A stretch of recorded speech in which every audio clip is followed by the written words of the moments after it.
In mid-2024, the world watched something unprecedented.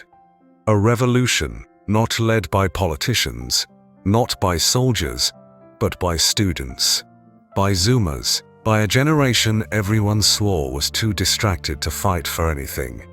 This is the story of the Bangladesh Gen Z revolution.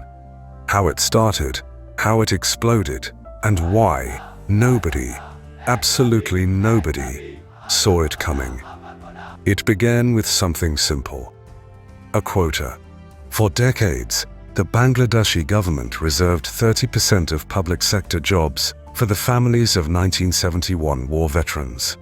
A system originally meant to honor sacrifice had become a roadblock for millions of young graduates struggling to find work. Gen Z students said, "Enough." They demanded fairness, equal opportunity, a country that didn't treat them like background characters. And that's how the protests started.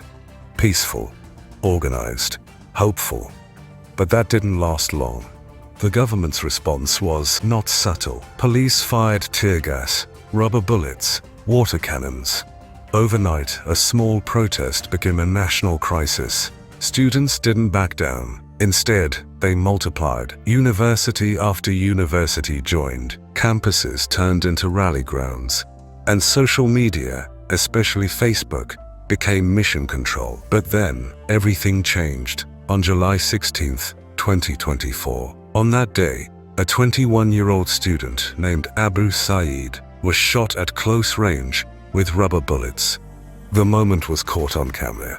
Within hours, the video spread across the entire country. Thousands shared his picture. Millions saw his dying breath. Abu Saeed became the face of the struggle. A martyr, a symbol.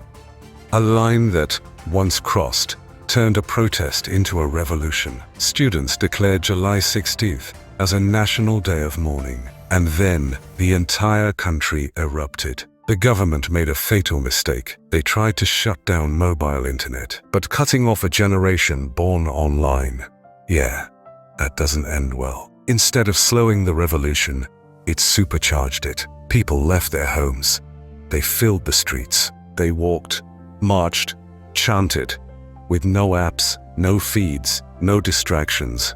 It was raw human movement, something the regime wasn't ready for. By late July, every major city in Bangladesh was on the streets. Dhaka, Chittagong, Rajshahi, Khulna. Even rural villages, places untouched by political movements, joined in. The government tried to label protesters as Razakars. August 5, 2024. This was the day everything snapped. Millions took to the streets. In the largest protest Bangladesh had seen since the 1970s, schools shut down, transport collapsed. The government lost control of nearly every major institution.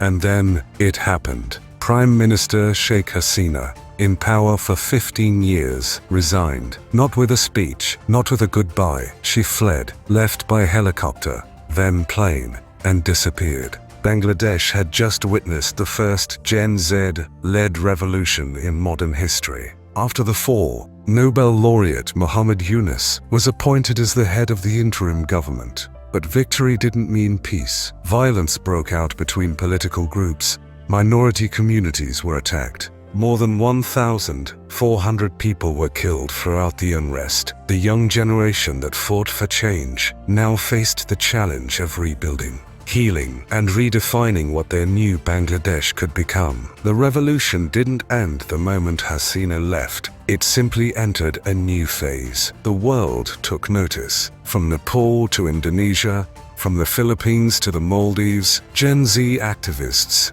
drew inspiration from Bangladesh. A message spread across continents.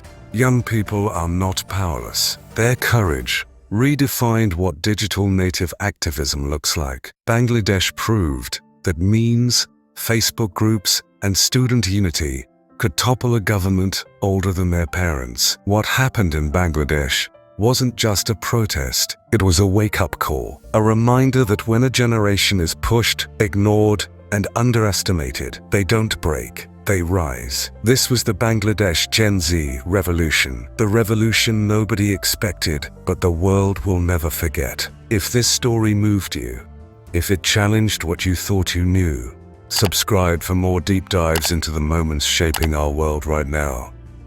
Because the next revolution, it may already be unfolding. Until next time.